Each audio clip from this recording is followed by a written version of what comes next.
आवाज सर्वसामान्यांचा। कातर खटाव नरवणे रस्त्याचा अनेक वर्षांचा वनवास संपला असून या मार्गावर डांबेवाडी, एलमरवाडी, शिंगाडवाडी तसेच माण तालुक्यातील दोरगेवाडी, नरवणे या गावाच्या प्रवाशांचा ये-जा करण्याचा मार्ग आता सुकर झाल्याचं दिसून येत आहे। गेली अनेक वर्षे या रस्त्याचं भिजत घोंगडं राहिले। या म्हणीप्रमाणे रस्त्याची अक्षरशः दुरवस्था झाली होती।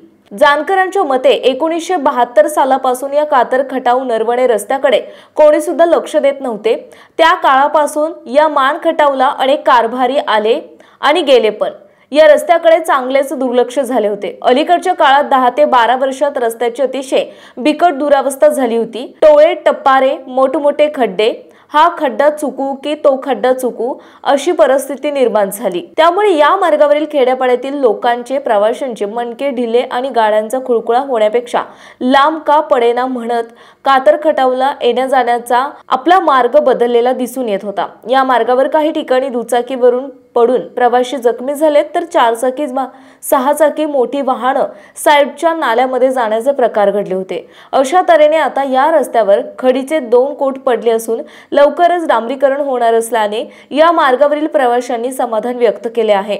दरम्यान या कातर खटाव नरवणे रस्त्याच्या कामाचे आमदार जयकुमार गोरे यांनी मागील 4 महिन्यांपूर्वी नारळ फोडून भूमिपूजन केले होते, परंतु निवडणुकीचे बिगुल वाजल्यामुळे काम लांबणीवर गेले होते। 4 वेळा या मतदारसंघामध्ये हॅट्रिक करणारे आमदार जयकुमार गोरे यांनी या भागामध्ये पाणी आणि रस्त्याच्या विकास कामावर जोर दिल्यामुळे भागातील जाणकार मंडळी समाधान व्यक्त करतात। तर आता काय सांगाल, गाव कुठलं तुमचं? डांबेवाडी। डांबोडी।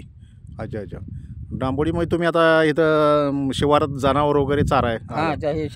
बरं, आता ह्या रस्त्याविषयी तुम्हाला काय वाटतंय? कधीपासून हे रस्ता रखडपट्टी झालाय? 72 सालापासून बघा अपघात चालली आहे। ते आत्ताचा रस्ता पूर्ण झाला। बरं, किती वर्ष काय कशामुळे राहिला रस्ता?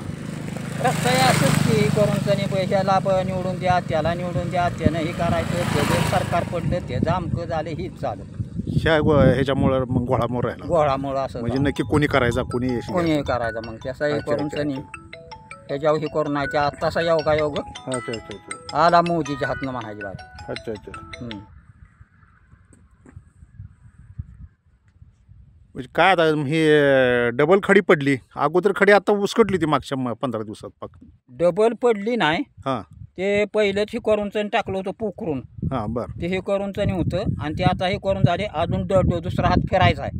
हां, आता ह्याच्यावर डांबर वगैरे हे पडणार, नाहीतर आता ह्या निवडणुकीच्या काळात पाकच खडी उसकटली होती। हो, पार जो गाड्या काय खड्ड्याचा गेल्या, खड्ड्यात पडायला लागल्या, मोटरसायकल निसरायला लागली, असे प्रकार काय घडत होते? पडत होती, पण आता मागल्या 2-4 दिवसात तयार होऊन बी पडली। बरं, ह्याच्या अगोदर हा रस्ता कसा होता?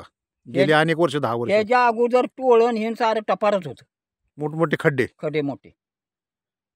अरे बापरे, म्हणजे एक प्रकारे मला सांगतो, 1.5 तासात सुद्धा कातर खटावात माणूस जात नव्हतं, म्हणजे मोटरसायकलवाला 1.5 तास लागायचा यायला म्हणायचं तुम्हाला? हो, आपण आता उभं राहिलो इथनं, चाच पडत जायचं रात्रीचं, ही ती चाच पडत ती डबरी, ह्या डबऱ्यातनं त्या डबऱ्यात हिकंड हाना तिकंड हाना, मोहरनं आलं, मागणं आलं, ती चालूच की। अरे बापरे।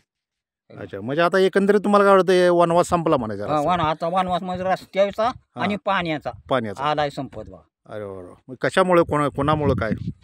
हे आता जी मोदी सरकारनं हे गोरे काय जयकुमार गोरे, हां, बरं, हे आल्यापासून आता बघा व्यवस्थित चालले आहे। काय सांगताय? हो। अरे वा, छान छान। तुमचं गाव डांबेवाडी? डांबेवाडी। काय सांगाल, गाव कुठलं? डाळमुडी। आता म्हटलं नारवण्याचं आहे। बरं, मग डाळमुडीचं होय। बरं, आता हे रस्ता झाला, काय वाटतं ह्या रस्त्याबद्दल? चांगलं वाटतंय। चांगलं। गेल्या 10 वर्षात कसं खड्डच होतं, सगळं खड्डच होतं।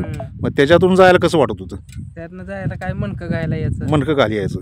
अरे वा, मग काय मणकं म्हणजे गाड्या वगैरे तुमच्या पडत होत्या का काय? हो, पडत होत्या। रात्रीचा प्रवास करताना काय व्हायचं? रात्रीचा प्रवास मध्ये खूप त्रास व्हायचा रात्रीचा। बरं, आता काय म्हणजे आता कसं वाटतं? आता रस्ता झाल्यामुळे छान वाटते। बरं, आता हे खडीचे 2 हे झाले, मला वाटतं 2 कोटिंग झाली खडीचे, मोठ्या खडी। आता डांबरी रोड झाल्यावर खूप फरक पडेल। मग कधी होईल डांबरी? आता काय सांगू शकतो, शासकीय आता सरकार का करल दावा। अच्छा, काय सांगाल, नाव काय तुमचं? किसन पाटोळे। किसन पाटोळे, गाव? हिंगणे। हिंगणे मग तुम्ही आता म्हणला नारवण्याचा आहे मी. नारवण्याला कार्यक्रम बरं ठीक आहे का, असू द्या. आडेले बाजून घ्या, आडेले बाजून. बरं असू द्या. का आता हे रोड झालाय आता काय बरेच वर्षाचा वनवास संपलेला आहे, काय वाटतं तुम्हाला? संपलाय पण अजून मध्ये राहिलंय. राहिले का? कुठं राहिले? ह्याच्या गाठाखालीच आहे ते. म्हणजे लवणात लावणार. मग तिथं ब्रिज वगैरे ते मागच काय आहे, होतं पण काम. तिथं राहिलंय. जे आलोय त्या रस्त्यानं सांग. नाही तिथे ओढा आहे ना, ती प्रोसेस जरा पाठीमाग असते, हम्म. ते होईल. पण आता हे झालं काय, वनवास संपलं, कसं वाटतं तुम्हाला? चांगलं वाटतंय. बरं ह्याच्या अगोदर काय वाटत होतं? सगळं खड्डच होतं. बरं किती वेळा तुम्ही आला होता खड्डा असताना इकडं? तरी 4-5 वेळा झालीच ते. होय तुम्ही हिंगण्याचं. हम्म. अच्छा. तुमचं गाव कुठं? दोरगेवाडी. बरं आता हे रस्त्याचा वनवास संपला आहे, काय वाटतं आता? म्हणजे किती वर्षातनं हा रस्ता तुमचा दोरगेवाडी हे नारावणे कात्रड रस्ता झाला. मग आता तुम्ही दोरगेवरून याला तुम्हाला काय वाटतं? तर पहिलं काय कसं वाटत होतं पहिलं? हां पहिलं खड्डाच असायचं सगळं. खड्डच असायचं. मग काय म्हणजे खड्ड्यातून प्रवास करताना काय म्हणजे म्हणजे टायमिंग म्हणजे डबल सीटचं चालू. कशा पाय रस्ता राहिला होता पहिला? काय म्हणून ठेवला होता? काय आता एवढं माहिती आहे? हां एवढं काय माहिती आहे? तरी पण म्हणजे आता नेते मंडळींनी का ठेवला रस्ता हा पाठीमागं, काय नक्की काय कारण त्याचं? कारण काय आता पहिल्यापासून रोड मला जसं कळतं तसं हे रोड असाच आहे. असाच आहे. बरं मग आता झालं की चांगलं, आता कोटिंग वगैरे हे ते. पण हे जर खाली पुलापाशी कुठं काप आहे पुलापाशी काम नाही झालं नाही. म्हणजे ह्याच्यात वड्यामध्ये आवडेमध्ये तिथं काय तर ब्रिज वगैरे काय असायचा मुक्तमुख. हां तिथली प्रोसेस काय? ती काय म्हणते फॉरेस्टमधलं काय वाटतं, त्यामुळे काय होऊ शकत नाही असं म्हणते. होय नाही होणार की, होईल की, होईल की, काय अडचण नाही. ह्या रोड विषयी आता तुम्ही काय म्हणजे सांगाल थोडक्यात? ही किती वर्षाचा म्हणजे त्रासदायक नाहक म्हणजे रस्ता असा होता की तुम्हाला भरपूर त्रास जायचा होत होता. हो मग आता काय डांबर कधी पडेल हे? म्हणले तर पडेल, मग आता कधी पडते काम आहे. कोण म्हणली ती? कामगार इथले म्हणलेत का? अच्छा. मग हे पाणी आणि रस्त्याचा प्रश्न मिटतोय म्हणजे काय, कोणाला श्रेय द्याल तुम्ही?